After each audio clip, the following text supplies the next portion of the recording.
Mecánica ventilatoria. Se conoce como mecánica respiratoria a todos los procesos mecánicos necesarios para que se realice el ciclo respiratorio. El aparato respiratorio está constituido por los pulmones y los sistemas de conducción del aire o vías aéreas. El ciclo respiratorio consiste técnicamente en dos procesos alternados que son inspiración y expiración. El proceso de inspiración consiste en el ingreso del aire, este es llevado a los pulmones provocando un alargamiento del tórax y expansiones a los pulmones. Este alargamiento ocurre debido a la contracción del músculo diafragmático y contracción de los músculos intercostales externos, que tiran las costillas hacia afuera y hacia adelante.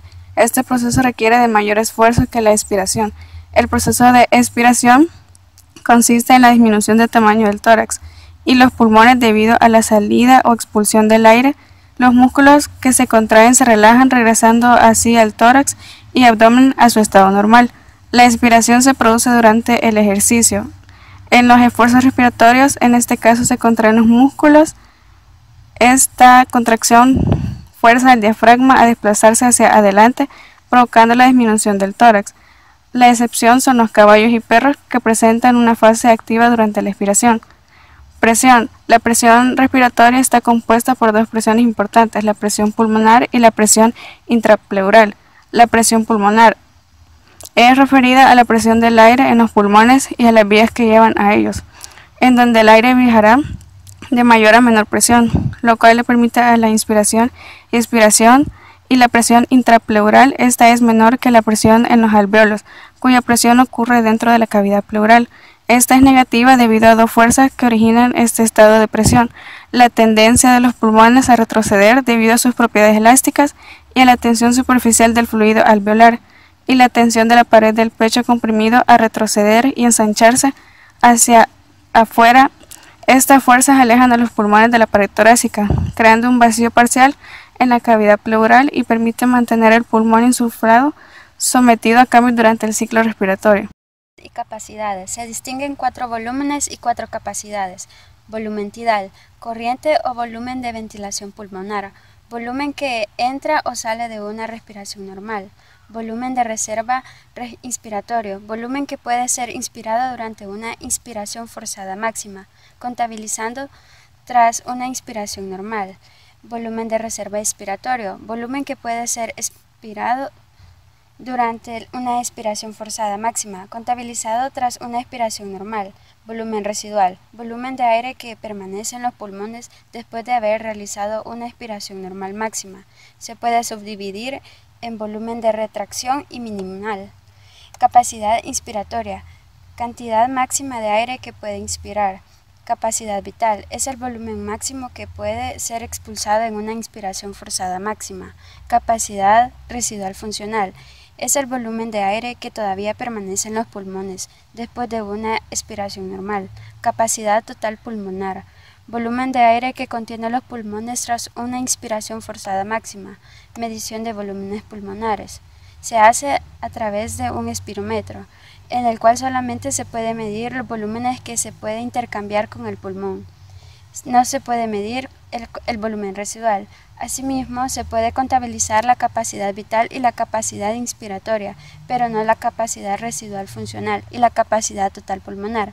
Frecuencia respiratoria, número de ciclos respiratorios por minuto en los animales domésticos, varía según la especie animal y por ciertos factores: edad, temperatura ambiental, talla o tamaño del animal, ejercicio y estado de salud.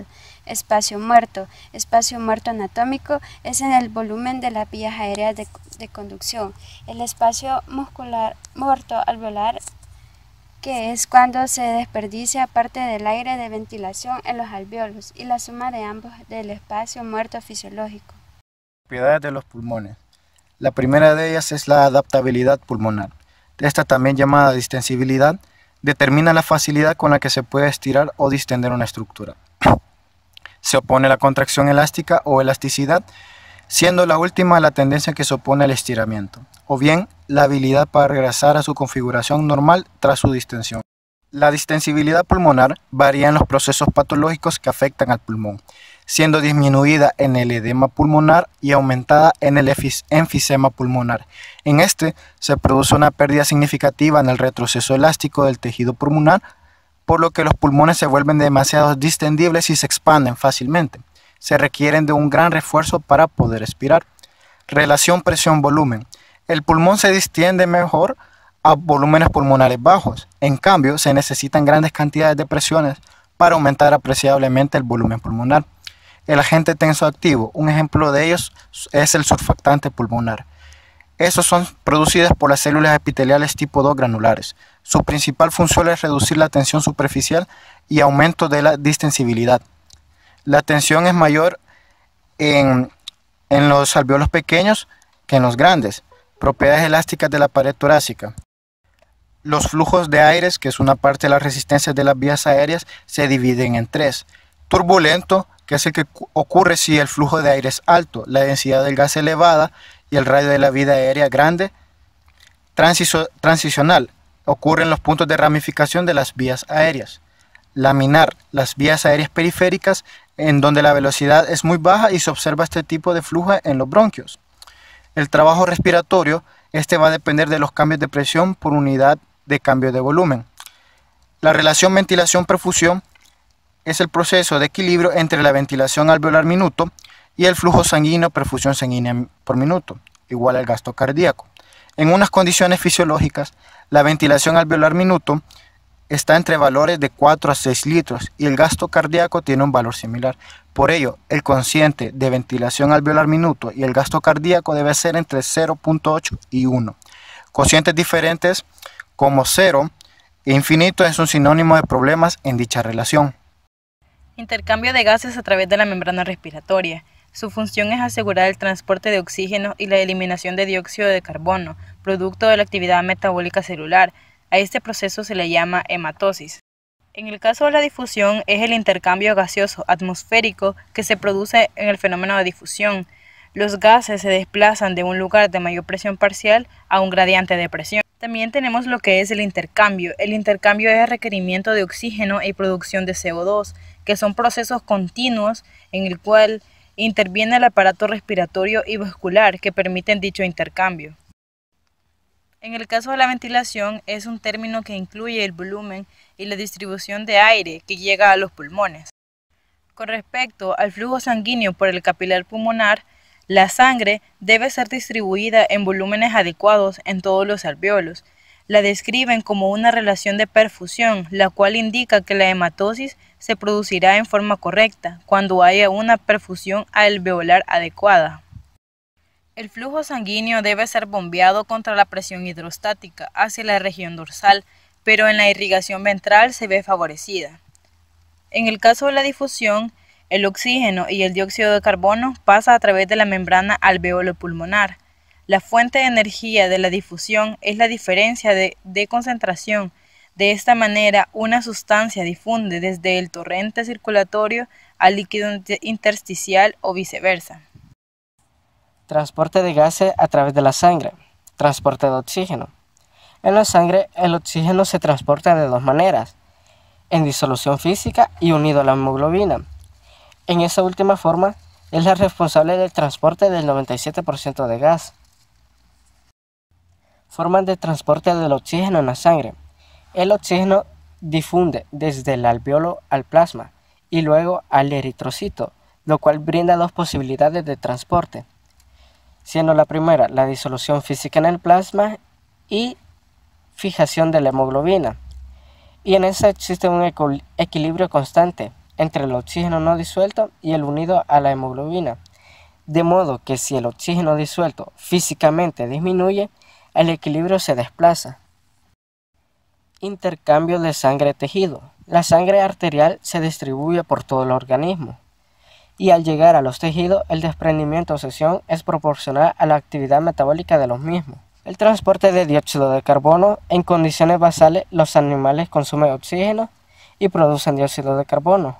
Las formas de transporte de dióxido de carbono en la sangre es que al abandonar el extremo venoso del capilar sanguíneo, tiene una PCO2 de 46 milímetros de mercurio y un PO2 de 40 milímetros de mercurio.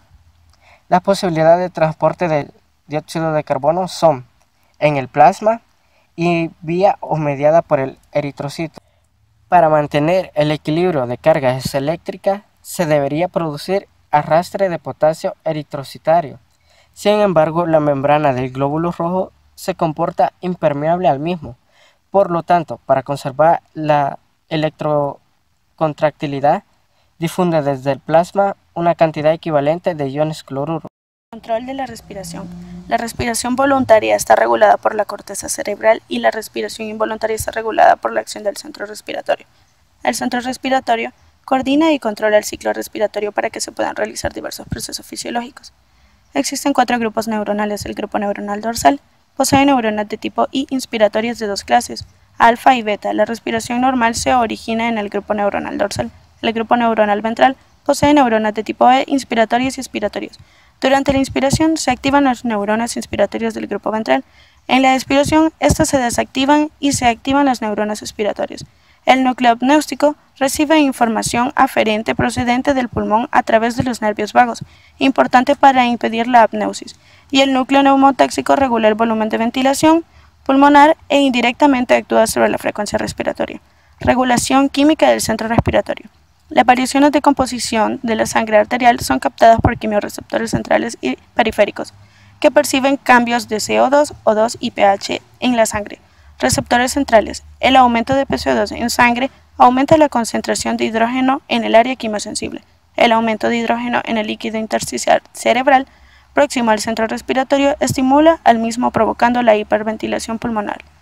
Receptores periféricos arteriales. Cuando la hipoxia es de forma aguda, en caso de necesidades metabólicas, los quimiorreceptores arteriales son intensamente estimulados. Si decrece la presión de O2 en el aire, disminuye la presión de O2 alveolar y la ventilación pulmonar aumenta. La regulación nerviosa del centro respiratorio. Recibe información procedente de mecanorreceptores y quimiorreceptores. Se encuentran en el aparato respiratorio. Los receptores periféricos pulmonares son mecanorreceptores pulmonares o de estiramiento, mecanorreceptores y quimiorreceptores pulmonares o de irritación y receptores juxtacapilares. En el jadeo, el metabolismo de un animal aumenta y se produce una gran cantidad de calor en el centro respiratorio. Esta trata de eliminarlo mediante la respiración, provocando enfriamiento de membranas mucosas de los tejidos implicados y evaporación del agua de las mismas. En el ronroneo, el aire entra al pulmón durante la contracción del diafragma. Este se relaja y la salida de este flujo de aire hace vibrar las cuerdas vocales y provoca el ronroneo. La respuesta respiratoria durante el ejercicio. Existe un incremento en la ventilación alveolar para que las células del organismo dispongan del O2 necesario para realizar funciones metabólicas.